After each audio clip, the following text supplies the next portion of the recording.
Olá, meu irmão, minha irmã, eu te saúdo com a paz do Senhor Jesus e que esta doce paz seja extensiva à tua casa. Inclusive, hoje eu vou falar sobre o casal sábio. Prometo que eu não serei professoral, até porque eu não tenho essa capacidade. E sei também que a identidade de cada matrimônio ela é individual e intransferível. Por isso que a minha base será absoluta. Essa relíquia aqui, ó, meu irmão. Melhores textos do hebraico e grego. Vou ler aqui no capítulo 14 de Provérbios, apenas o versículo 1. Diz assim: Toda mulher sábia edifica a sua casa. A insensata, porém, derruba com as suas mãos.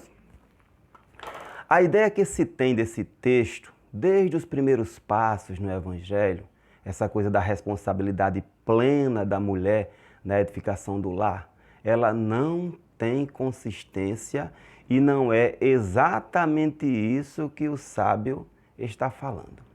Tá certo? Eu procurarei ser coerente tanto na interpretação como nas aplicações que farei. O termo sábia, ele se refere àquela pessoa dotada pelo Senhor de um conjunto de virtudes que são bons hábitos e consegue, por meio deles, promover o bem-estar de todos, inclusive o seu. E esta palavra, no seu sentido mais restrito, ela é o contrário de burla, aquela engenhosidade mecânica do jogo da vida, inclusive até do encanto natural. Alguém pode ter a habilidade natural de apresentar os seus pontos de atração, no entanto, não ser uma pessoa sábia. A pessoa sábia, dotada pelo Senhor, ela tem o entendimento, meu irmão, o entendimento prático da arte de viver bem. É aquela pessoa que sabe entrar e sair em todo canto, em todo lugar. Por esta razão, o funil da linha interpretativa desse texto remete para um atributo que só pode ser conseguido ou doado, melhor dizendo, por Deus. Então vamos, dessa forma, entrar um tiquinho mais. Nas versões baseadas na tradução de Almeida, por sinal, são muito boas, assim como noutras, quando se isola o texto ou se faz uma interpretação rasa por cima, parece, apenas parece, que o Senhor ele põe unicamente sobre a mulher o papel de edificar o lar, que é responsabilidade exclusiva das damas tornar o convívio do lar assim próspero e satisfatório. Mas vamos lá, veja só. Há todo um processo contextual e organizacional na Bíblia. Os textos eles não foram lançados casualmente para serem pescados assim e entendidos de acordo com a conveniência, quer seja de homem ou quer seja de mulher. Deus nunca teve essa intenção. O capítulo 14 de Provérbios, ele é constituído assim na tônica do paralelismo antitético, ou seja, as teses dos seus versos, elas colocam em oposição a sabedoria e a insensatez, apresentando para o leitor tanto princípios indicativos, por exemplo, o simples dá crédito a cada palavra, mas o prudente atenta para os seus passos, como também atitudes e os seus resultados. Por exemplo, a casa dos ímpios se desfará, mas a tenda dos retos florescerá. Veja que há em cada verso a conjunção adversativa mas, que polariza a sabedoria da insensatez, coloca nos extremos. Não se combina isso aí. Dessa forma, meu irmão, quando consideramos a linguagem poética do livro de Provérbios, a riqueza literária figurativa que há nas entrelinhas desse estilo, assim como o objetivo macro, amplo do autor, o sentido do texto ele fica então coerente com o contexto e o resultado é assim: a senhora sabedoria edifica a sua casa e a senhora insensatez destrói a sua casa com as próprias mãos. Observe que existe a antítese mas num sentido justo, sem desigualdade nem margem para a isenção masculina da responsabilidade. Vamos entrar mais um tiquinho, sem arrudeio. O sentido desta máxima, deste provérbio, é que essa tal casa, ela é a pessoa, entendeu? É o filho da sabedoria, o amante da sabedoria que vem sendo incentivado desde o início do livro. O livro de Provérbios ensina a sabedoria. Deus ele não teve a intenção, meu irmão, de destacar a sabedoria dos sexos, nem de incentivar a guerra dos sexos, mas de que cada seguidor, cada amante da sabedoria do alto, aquela que é pura, que é tratável, de boa fama, ele chame a responsabilidade de edificar-se e, consequentemente, edificar tudo ao seu redor. Claro que o seu lar é o primeiro a ser abençoado, não é? Eu e você, a gente sabe que qualquer ser humano insensato, ele derruba a si próprio, ele derruba o seu casamento, ele derruba as suas finanças, derruba a sua amizade, ele derruba a sua comunhão com Deus. Enfim, meu irmão, ele derruba a sua casa com as próprias mãos. E nem precisa, assim, como é que eu diria, desenhar para entender que mãos, proverbialmente aqui, tem o sentido de prática. Jamais esqueçamos, meu irmão, a senhora sabedoria edifica a sua casa. A senhora insensatez derruba, destrói a sua casa com as próprias mãos. Você quer exemplos de sexos masculino e feminino? Lá vai. Um homem estúpido com a sua esposa e seus filhos, que gosta, viciado em relação extraconjugal, que é indiferente quanto à sua responsabilidade de líder. Vamos para um exemplo feminino. A mulher que fala pelos cotovelos, como se diz, entendeu? Que vive com raiva constantemente, a iracunda, que é extremamente ciumenta. Ora, meu irmão, independentemente do sexo, quando a insensatez impera, o matrimônio ele não consegue resistir. Pode até durar anos, mas ambos infelizes e sem edificação substancial, real. Vamos continuar. Para a mulher, para as damas, Deus ele deu, meu irmão, uma aptidão maior no quesito doçura, meiguice, na ternura. Para o homem, Deus deu uma aptidão maior no sentido de proteger, de chamar a responsabilidade para si. E essas habilidades natas, presenteadas por Deus, se elas forem usadas no dia a dia por ambos, isso vai tornar o lar harmonioso, indiscutivelmente. Da mesma forma, quando esses valores divinos eles são desprezados por um dos dois ou pelos dois, o lar é demolido, meu irmão, ele é despedaçado, ele é transtornado, não tem para onde correr.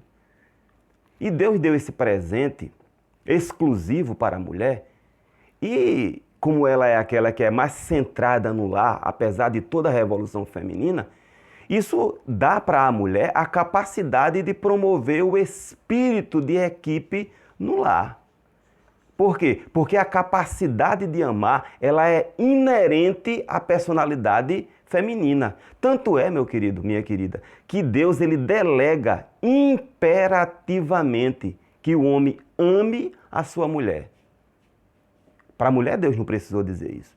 E muitos de nós homens nos perdemos aí, nessa questão do amor, primordialmente.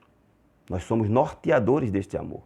Já para a mulher praticar o amor, não precisa de esforço extraordinário. Ela é potencialmente afável e amante. Mas tem o lado desafiador para a mulher.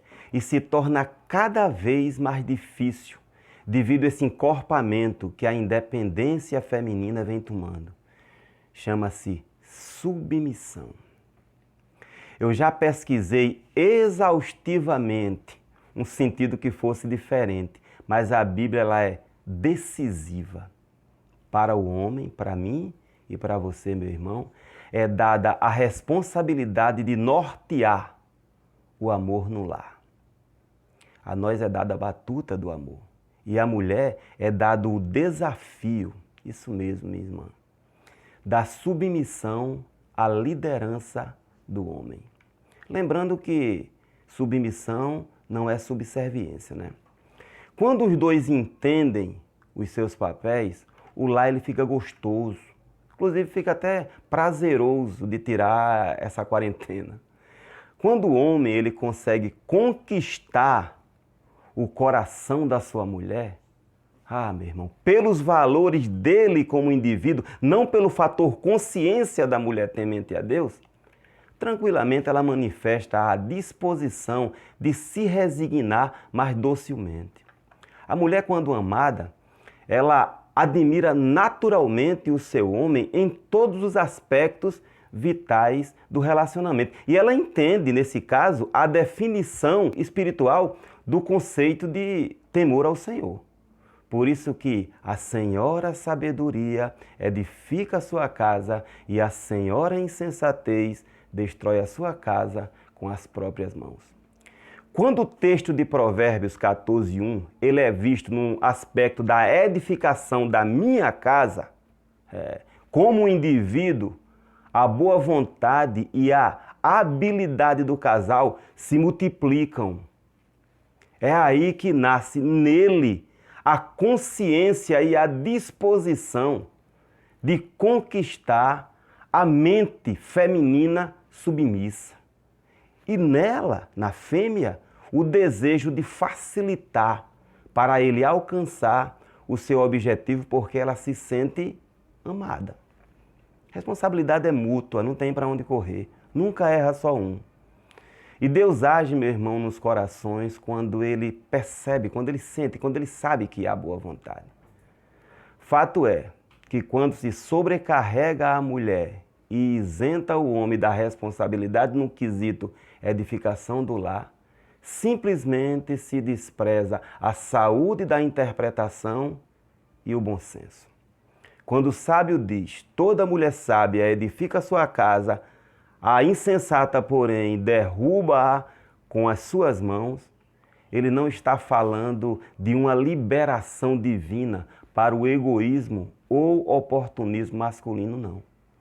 O propósito divino sempre é a comunhão, na base da voluntariedade, o desejo de viver em comunhão e o esforço para viver em comunhão.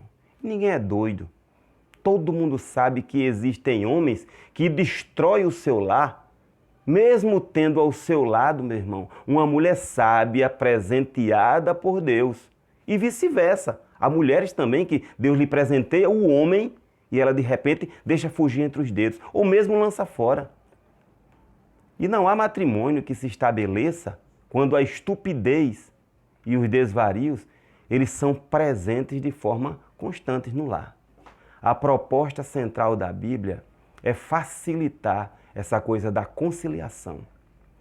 A disposição, meu irmão, de concordar, ela é inerente, inseparável do cerne da Bíblia. Por sua vez, o ser humano ele só consegue concordar com o que lhe causa dissabor quando ele renuncia a si mesmo. E só consegue isso sem se anular, renunciar a si mesmo sem se anular, se clamar ao Senhor Jesus pela habilidade de amar a si mesmo e estender esse amor. E matrimônio sem renúncia é fracasso certo. Saiba disso, você que ainda não casou e você que está casado de pouco tempo ou casada. Por isso muitos casais se mantêm na mesma casa, mas sem vida, sem amizade e pior, sem o menor interesse de nenhum dos dois de reagir e lutar pela reconstrução, lutar pelo compromisso, lutar pelo amor. Para encerrar, meu irmão, minha irmã, quando as coisas tomam a dimensão ou uma dimensão acima do suportável, a senhora sabedoria ainda busca lá dentro do seu filho, da sua filha, algum sentimento nobre que possa ser restaurado. Quando ela acha, ela incentiva e diz, a senhora sabedoria edifica a sua casa, a senhora insensatez derruba sua casa com as próprias mãos. Eu não estou falando aqui do que não conheço, não. Hoje estamos numa posição, eu diria que até confortável, mas enfrentamos desafios dificílimos nesses 37 anos de convivência. E digo, apesar de termos nos casado apaixonados, muito apaixonados, mas foi a misericórdia de Deus que nos sustentou e estabeleceu o amor. Não tenho dúvida disso aí. Amém? Fica na paz.